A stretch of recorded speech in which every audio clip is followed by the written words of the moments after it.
Hi, everybody. I'm Simon Majumdar, and welcome to the Fair Living Teal Summit. Now, I know that this is going to be a really, really special session.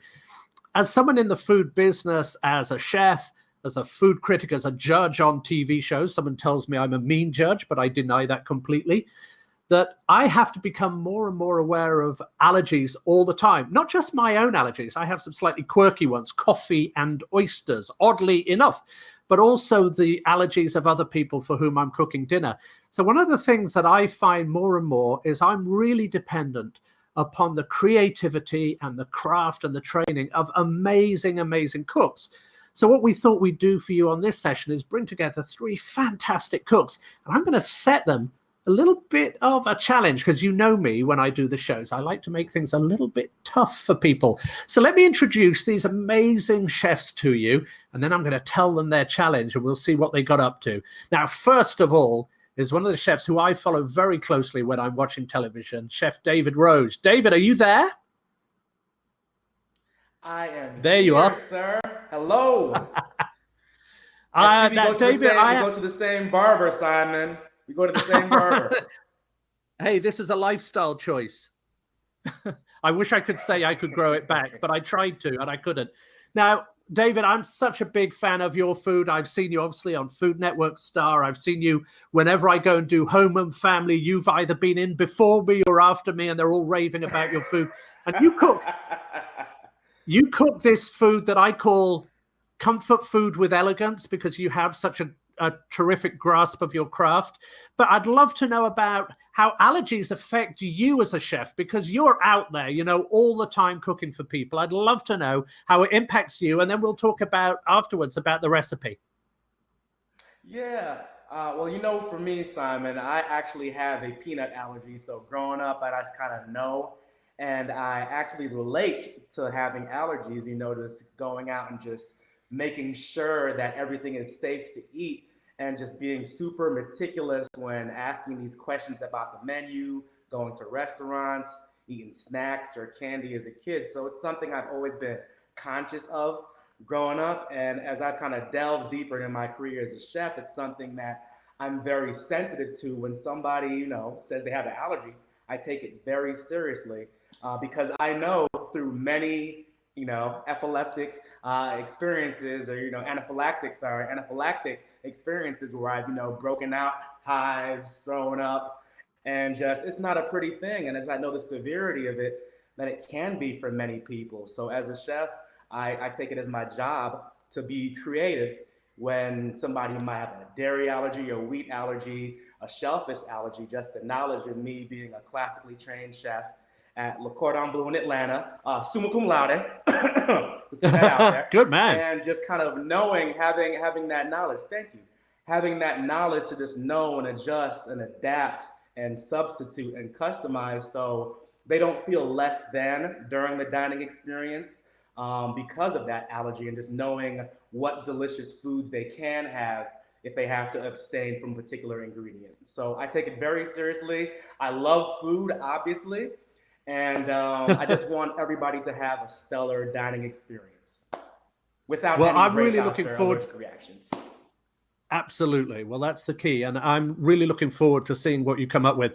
Now let's move on. And I'm not going to say challenger, because I think we're all bringing amazing things here. This isn't a competition, but I'm so excited what we're doing. Let's move on to our next chef. And this is another chef who I think really, really, really understands her craft and really has been working in this business for a long while. And I think has been working in this kind of allergen-free environment for a long time and could really teach us a lot. Chef Leslie Durso, it's wonderful to meet you.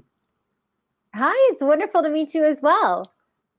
Now, one of the things I know when I've watched you cook, and again, I've seen you on television, I've followed your recipes, is because you've come at it from a plant-based environment, because you've looked at allergens your whole life, what happens, I think, a lot with people who have allergens is they kind of think that they're having to give things up, and they're taking things away, and food becomes a challenge.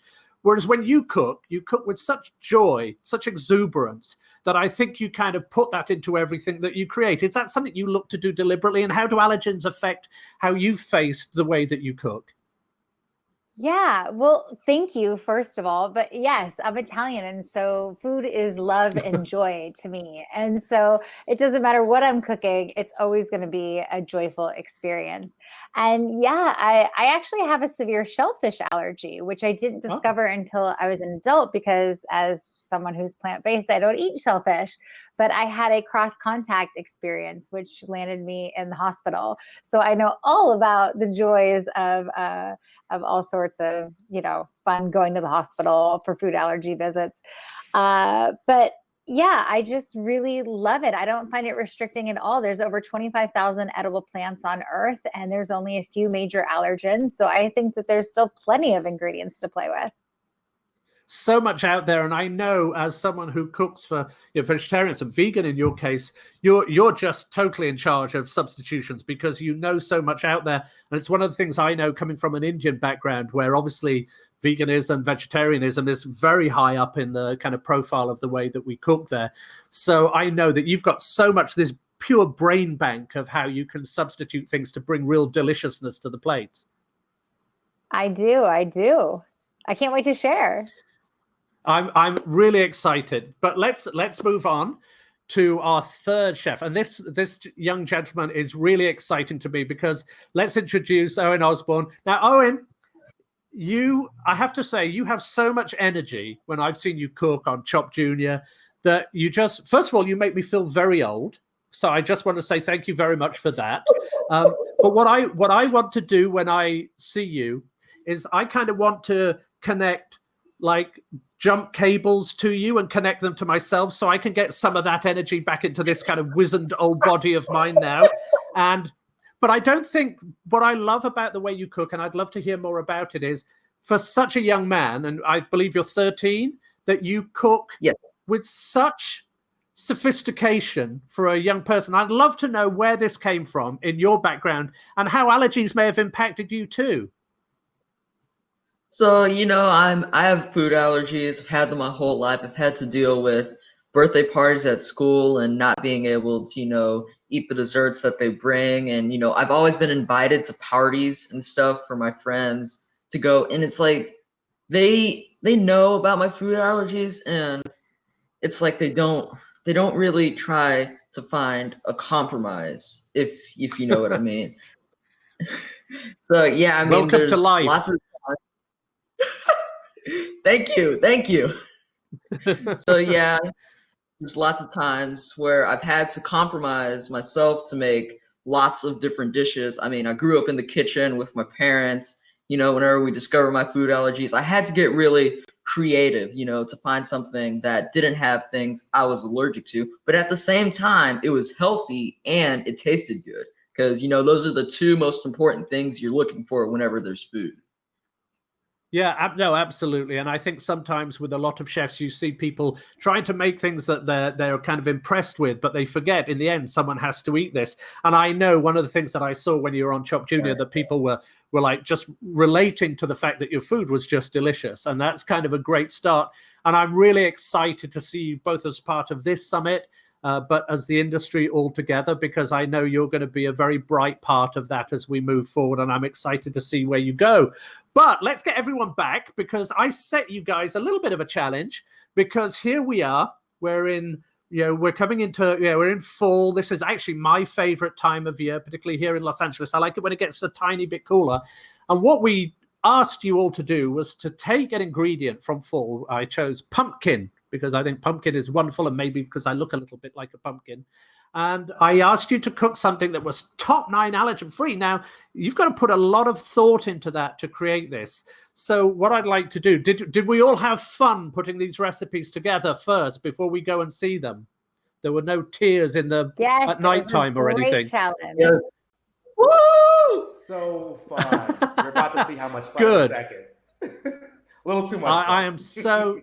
I am so excited because I knew that you guys would all have an amazing time with this. So perhaps we could run those videos, and then we'll come back and we can have a bit of chat about both how you came up with the recipes just for their kind of deliciousness, and then how you worked substitutions and allergen-free ingredients into there, and then maybe just talk a little bit more about some of the substitutions that people can make at home. So let's see those videos. Greetings, fair community. David Rose here, and I just want to tell you, I'm so excited, and I just can't hide it. I'm about to lose control, and I think I like it, because I am partnering with FAIR and the 2020 Living Teal Summit. Now, FAIR's mission statement is very personal to me because once upon a time, there was a small boy who had a peanut allergy. And that young boy grew up to be a chef. And guess what? That chef is me. Living with allergies, I know firsthand what it's like to be cautious and careful about what you eat. So hopefully, some of these recipes will help you on your journey with allergies too. You smell that? Fall is in the air. And you know what I think of when I think of fall? That's right. The multi-purpose pumpkin. You could literally make anything with the pumpkin. Pumpkin pie, pumpkin soup, pumpkin cookies, pumpkin pancakes, pumpkin bread. You get the point. But you know what I didn't mention? Pumpkin pasta. And that is on the menu today. We're gonna make a pumpkin Chorizo Buccatini. Delicioso. In Italian, buco means hole. So the holes in the middle of the pasta is gonna soak up and absorb all that delicious pumpkin sauce. All right, so I don't know about you guys, but I'm getting hungry. So let's get cooking. First things first, you wanna add about 2 tablespoons of olive oil on medium-high heat. Then add your yellow onion. You hear that sizzle? No sweeter sound. Garlic. And I like a little heat, so I want to add some Calabrian chili. These are Italian chili peppers, add a nice flavor, and that little heat where it just kind of sneaks up on you. Next, I want to add dried chorizo because it's delicious, so why not? It's all in the wrist. So at this point, we're releasing the oils from the dried chorizo into the onions and the garlic and getting a nice brown on the chorizo. Some chopped spinach and just work everything together. It's not rocket science. Salt, add a little pinch of black pepper. So, once your spinach wilts down and your chorizo is nice and browned, you want to add your pumpkin puree. Very simple. All I did was add some olive oil, salt, and pepper and roasted off the pumpkin in the oven. By roasting the pumpkin, you're releasing those natural sugars. Yum. Get the pumpkin nice and happy with the chorizo and the spinach. You're gonna add some chicken stock. Feel free to add vegetable stock instead. Dealer's choice. You wanna bring this all to a boil and let it simmer and create that delicious pumpkin sauce that's gonna go so well with that bucatini right there. Okay, so after about 4 to 5 minutes of letting that simmer, that is what your pumpkin sauce is gonna look like. It looks good. I know. For the fun part, here I have some bucatini that's been cooked al dente. Nobody wants overcooked pasta. Nobody. To the pan we go. Pinch of salt, pinch of pepper, and you just toss. And finish it off with a little bit of fresh parsley. Put it right there in the middle. Make sure you get that chorizo because it's there. So eat it, because it's good. I don't know about you guys, but with pasta, I need some kind of topping. Parmesan cheese. Let's do it. And you let it snow.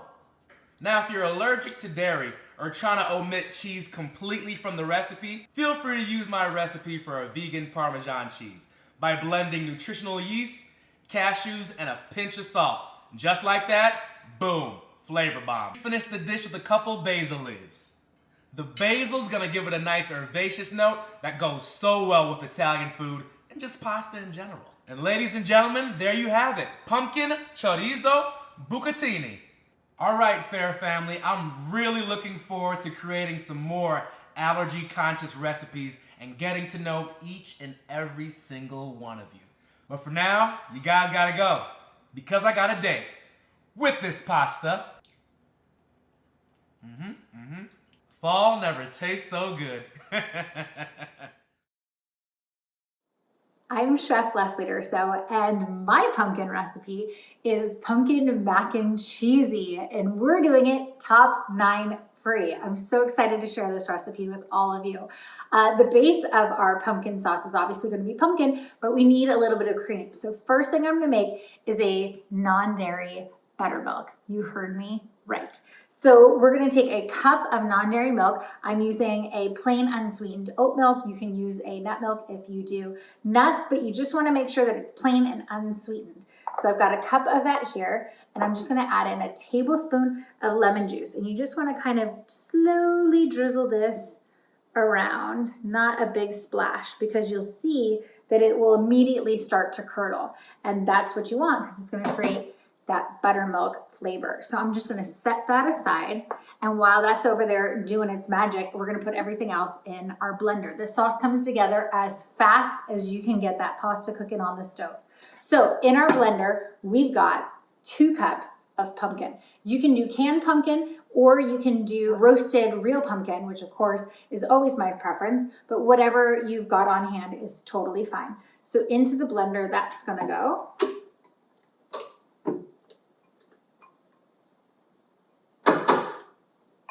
Followed by a nice tablespoon of olive oil, which is going to help it get nice and rich and creamy. And then we're going to do some nutritional yeast. Nutritional yeast is really easy to find now. It stores. It's got a nice earthy, cheesy, nutty texture and flavor to it. And it's going to make our sauce really rich. It's also an excellent source of vitamin B12, which nobody's getting enough of. So make sure you get some B12 in your diet. And plus it just tastes really good. And so my little spice mix here, I've got a teaspoon of onion powder, a teaspoon of garlic powder, some sea salt, and a teaspoon of smoked paprika. That's always my secret when I'm making my cheese sauces. I just think it's super delicious flavor in them, and it gives it just a little hint of smoke. So that's going in. And then to thicken, we've got some tapioca flour, tapioca starch. If you do cornstarch, you could do cornstarch. If you do arrowroot powder, you could do arrowroot powder here. I'm going to start with about a tablespoon and then add more if we need it to be thicker. So then I'm going to finish with our nice little vegan buttermilk, which has been sitting over here. And I think it's just about good to go. So into the blender it goes as well. Lid goes on, onto our machine, and let's blend it up. Now, one thing when I'm cooking, you always do a blender dance. So if you're at home right now and you're cooking along, turn your blender on and do a little dance.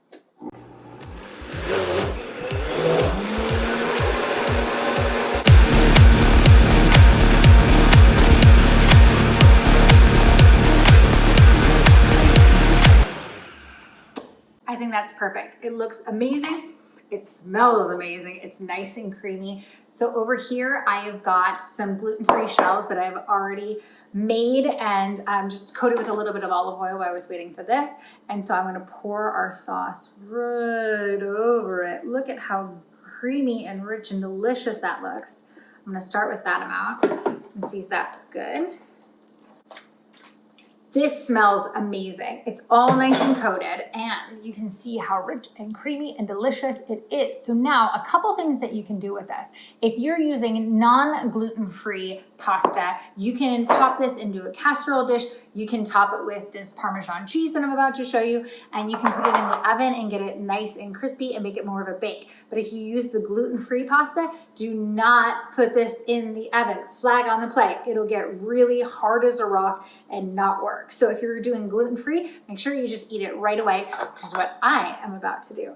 So I'm going to spoon some of this deliciousness into my bowl.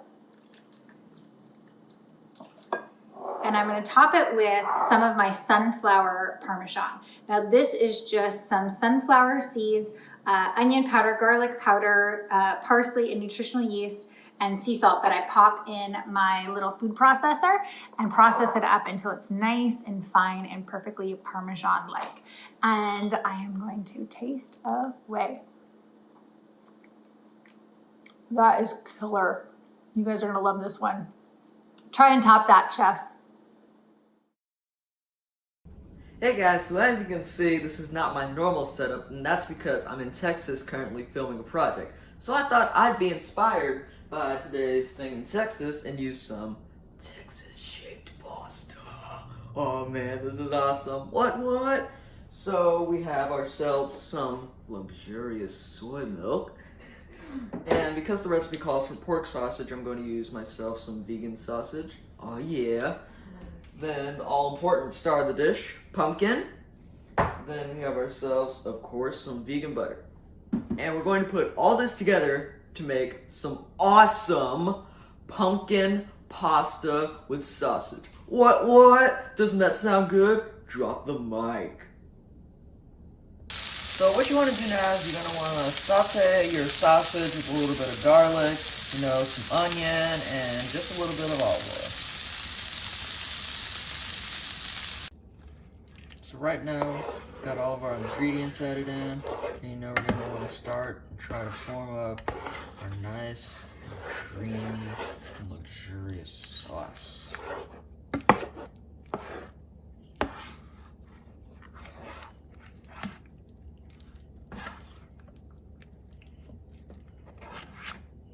So now we're just incorporating everything together. We got all of our stuff. We got a little bit of sage, a little onion, a little garlic, a little spices that are secret and I won't be sharing with you. And it kind of looks like a curry, but not really. And for the finishing touches, I'm gonna add in a little bit of some freshly ground black peppercorns. Whenever it's freshly ground, it kind of has a little bit of that, homemade feel added into it. So you just want to kind of incorporate that with everything. And it's going to add in a little more. I wish you could be here and smell this. This smells amazing right now, but we don't have that kind of technology yet. So I sauteed down my sausage and my veggies, and to that I added in the pumpkin, and I got some salt, some pepper, some onion, and some garlic, and your normal fall seasonings like some sage and some nutmeg that makes it very aromatic, and some other things that I can't include. I did some non-dairy cream and some non-dairy butter, and for a little pop of color on top, I'm going to add in some diced green onions. So you're going to go ahead and put those on, and it kind of looks a little bit like a curry, but not really. And it's got that orange, which is often referred to as a fall color. So, that's really cool. And there you have it. You got yourself some pumpkin pasta with some sauteed veggies and spices. Boom. And now we're back. Now, first of all, as we'll all have noticed, and the chefs won't have known from each other, everybody went the pasta route. But the first thing, I'm not supposed to judge the dishes, and I'm not, because I think it's all great that you created amazing dishes. I am going to judge you because you all dropped some music references. We had the Pointer Sisters, which again made me feel very old. Thank you, David. You caught that. You're welcome. And I love the Pointer Sisters. We had Leslie dancing, and Leslie, I just have to tell you that I actually have a court order out on me stopping me ever dancing in the kitchen, so I can't follow up on that. And then at the end, of course, we had Owen dropping the mic. So I'm gonna have to give the award for that. I'm gonna have to give it to David for the Pointer Sisters, because I thought that was awesome, and it made me very happy to hear it again. So that's one special little prize. But let's talk about the dishes. Let's go into Owen. Owen, let's talk about you first, because there's two things about it. One, obviously you chose pasta, so I'd love to know why you chose pasta, and we'll talk to the other chefs about that. But also, you were away from home. So one of the things I love about chefs when they're really training, when they're learning, they're having to find how they can cook kind of on the hoof, wherever they are, whatever they've got, whatever ingredients they can find. So tell me how you came up with your recipe. And then David and Leslie, I'd love to hear you chime in, because you're out there cooking every day, out on the line and doing this hardcore. And I know Owen would love to hear from you about what you thought of his dish as well, because I thought it was pretty awesome. So, so down here in the South, we don't really get your winter that you get in New York and all these other places that are up north. So it's still pretty hot down here and miserable. So, like a spiced mocha drink or like some dessert or something that's like really cool and refreshing, it doesn't really go well. So I thought, if you're gonna have something that's gonna make you sweat and be nice and warm down here, it better be a really good dish. I thought you chose a great one, and the thing I liked is just using that canned pumpkin because it's a great thickener as well. So if you've got a sauce and you can't add flours to a sauce because you are allergic to certain types of flours, then using something like a puree like that is going to create a real thickness and a natural sweetness as well. So Leslie, what did you think of what Owen was doing before we move on to your dish? Oh, I thought it was great. I thought it was great. And I love being a fellow plant-based eater. I loved you using the plant-based products. I thought that was really fantastic. And I would love to try it. Thank you. Fantastic.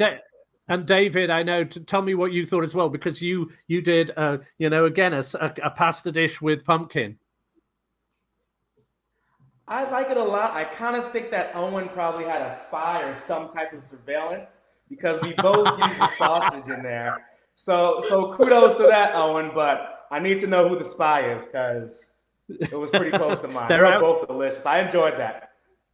They're out there everywhere. Now, Leslie, tell us a little bit about your dish, because I love that notion of just curdling to create your own buttermilk. And tell us where that comes from, as well as, just about your dish and the other substitutions that you made. And I'd love to talk about your Parmesan substitute as well.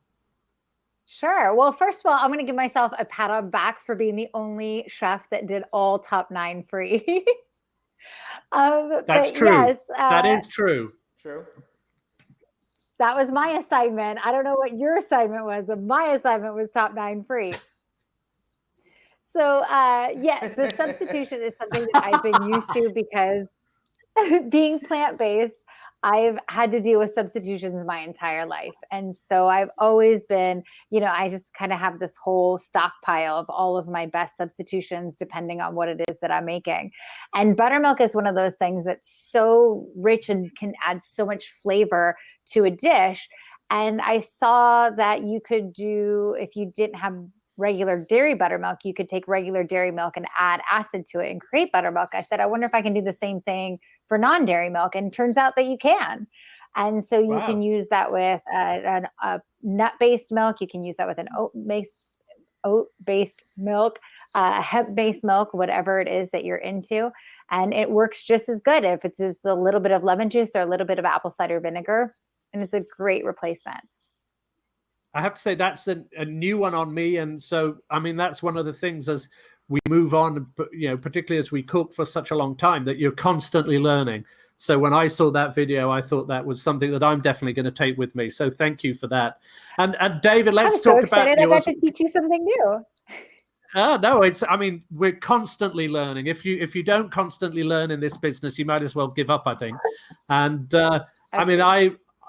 David, your food, I think if I'd have just seen that dish on a plate at the end, I would have known you cooked it. It really sang of your food, the use of the chorizo, the use of everything. So I'd love to know, what you put into that and what you thought of Leslie's dish as well. Oh yeah, definitely. Like mac and cheese, come on, who doesn't love mac and cheese? It's so comforting. Barbecues, Thanksgiving, Christmas, Sunday dinners, Friday at 4:30. You could literally eat and enjoy macaroni any time of the day, year, or season.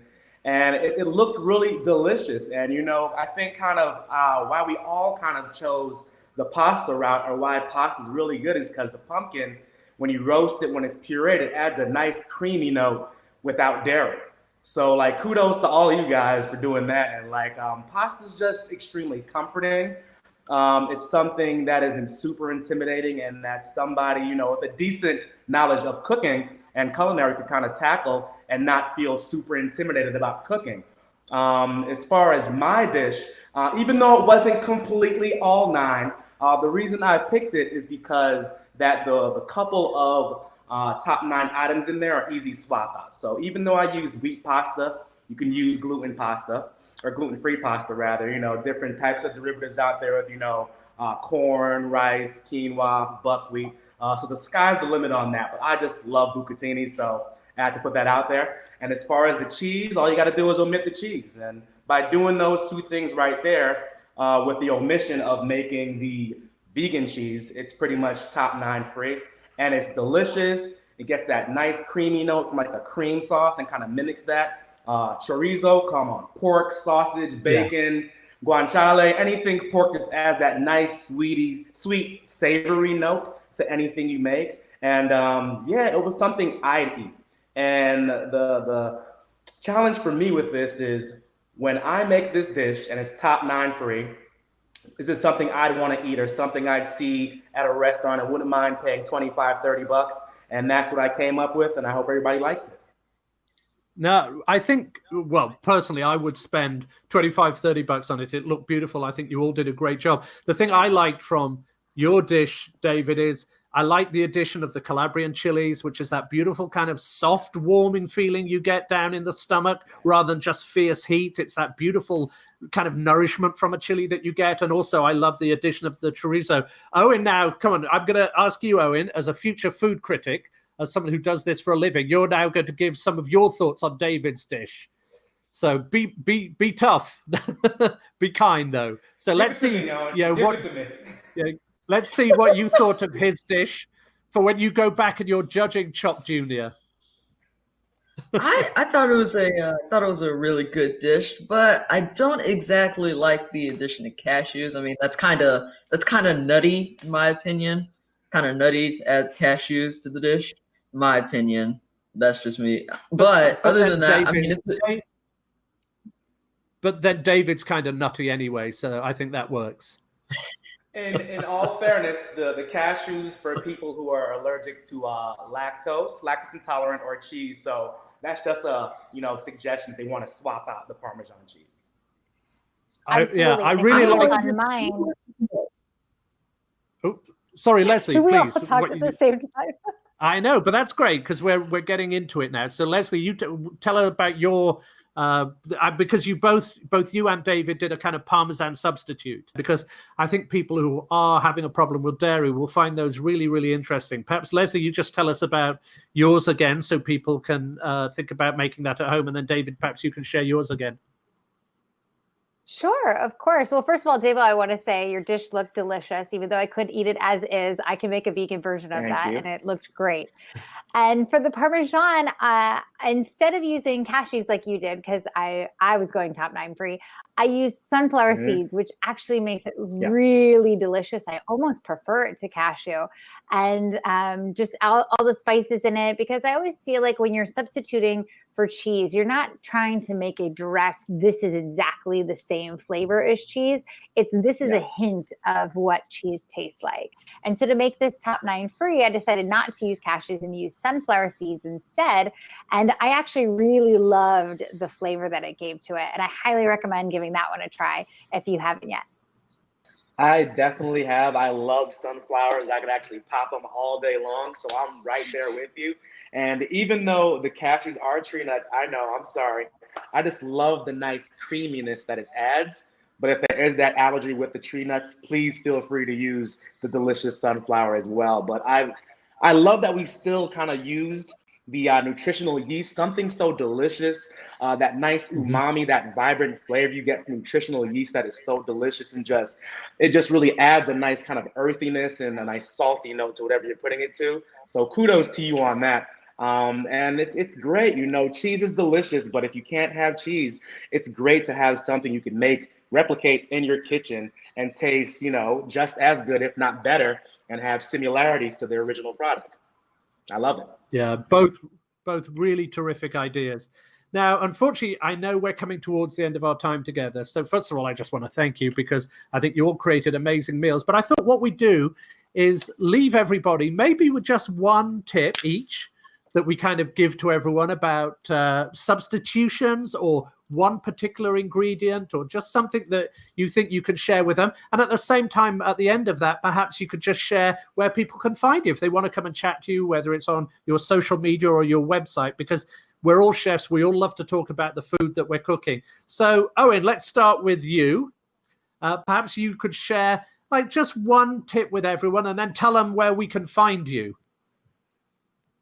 So my tip, don't treat allergies as like an obstacle on your path. Treat them more as something that you can leap over. They're just a tiny little dip in the road. They're a tiny little ditch in the road on your path throughout your life. They're not something that's going to completely put you off track if you know what you're doing. You got to just go and overcome your allergies. And you can find me on Instagram and Facebook at the Owen Osborne. And look out for me in the spring of 2021, where I'm going to do a graphic novel about a kid with allergies following his adventures. Oh, wow. Fantastic. Cool. Well, it's been a real joy watching you cook. So thank you. Leslie, how about you? What's a tip you might want to share with everybody? And then tell us where we can find you, because I know people will want to come and see some of the recipes. I've looked at some of them on your website. They're awesome. So please tell us. Thank you so much. I think one of my tips that people can easily do at home is making their own homemade non-dairy milks. The non-dairy industry is so huge right now, but as you turn those cartons around and you read all those ingredients that are on there, I don't think people realize how easy it is to make your milks homemade from scratch. Oat milks, almond milks, macadamia nut milks, whatever it is that you're into. And so if you're interested in more information like that and substituting, you can follow me on my Instagram, where I also have over 1,000 recipes on there. And if you need anything in particular, you can always direct message me there, which is just at Leslie Durso. Wonderful. Thank you again. That's been such a privilege to watch you cook. And David, now, one of these days, we're going to run into each other on the road when we're doing all of these crazy things. It's going to happen. It's going to happen. Get out there. But Fingers crossed. But I love watching you when I see you pop up, because we follow each other on Facebook, and I see you cooking. And I was watching you cooking a wonderful pork chop the other day. So before we head off, I'd love to get one great tip for you for everybody, and just tell us where we can find you. Yeah, definitely. I for me personally, growing up, I know that I looked at my allergy as a handicap, but it really isn't. It's just a matter of just, gaining that knowledge and just applying those resources. The internet is out there, books, amazing chefs, this panel right here, the information is there. So don't let it limit you. Take it as, a personal challenge and kind of overcome it. And as, Leslie said, different substitutions you can make at home. As far as dining out, when in doubt, ask questions. I know that you might think it might be an inconvenience to the server, to the chef, but I would much rather that than something happen to you. So definitely in this situation, more is less, and just kind of being very vocal about your allergies and read your labels. Read your labels, because even though you might see something and it might not outright say what all the ingredients are, you will not know unless you flip that box or candy bar or whatever and read. And just, getting knowledge and cooking more. All three of these recipes, I love that they're very chefy, but anybody can easily replicate them. So get your hands dirty, get in that kitchen, and cook some delicious top 9 allergy food. That's all I got to say. So I'm Chef David Rose. You can find me on the website, chefdavidrose.com, Twitter, Chef David Rose, Facebook, Chef David Rose. You can send a messenger pigeon up. I'll definitely find the messenger pigeon also. And Instagram, Chef David Rose also. But it's been a pleasure. And I look forward so much to doing this again with each and every single one of you. And Simon, thank you. You rocked it out as a moderator. Thank you very much, sir. Thank you. Well, I'm going to share. I'm the host, so I'm going to share a couple of pieces of advice. One is, I think, to talk about dining out. Now we're moving and we can begin to dine out again. And I really hope people go out and support their restaurants. The restaurant industry is one of the backbones of this country. And I think we need to go out there and support them as much as we can. All those amazing people who work in that industry, whether it's the kitchens, front of house, please let's go and support them. But remember that all those restaurants are set up when you make a reservation. Most of them will actually have a little note saying, please give us any notes. And you can put on there, I have to do it. Oysters and coffee. I have to be really careful because people use coffee in barbecue rubs now. They use coffee, they use oysters. They'll use oyster sauce and they'll use proper oyster sauce, not kind of a fake one. And so I have to be really careful. So never be afraid to tell a restaurant they want to know.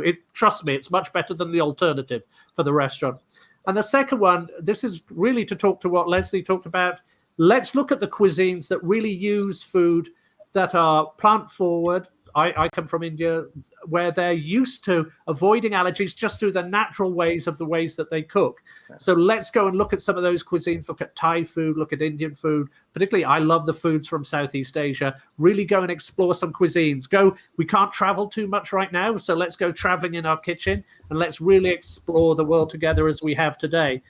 So time for us all to say goodbye to everyone at the Fair Living Teal Summit. This has been, for me, a real joy to do this. So thank you for joining me, the four of you from different parts of the world. And to everyone at home, I think if we give everyone a little goodbye. Goodbye. So Simon, Goodbye. where do they find you at home? Where do they find you on social, Yes. So, Simon? yeah, so now that's me.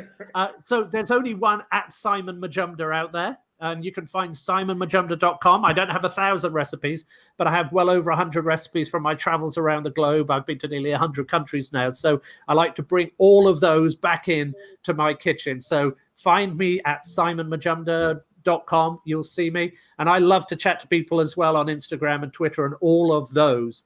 So, yep, we'll head on out there, but keep on cooking and keep safe. Thank you so much, guys. It's been a pleasure. Bye. Great to See see ya. you Bye. all. Good to see your faces.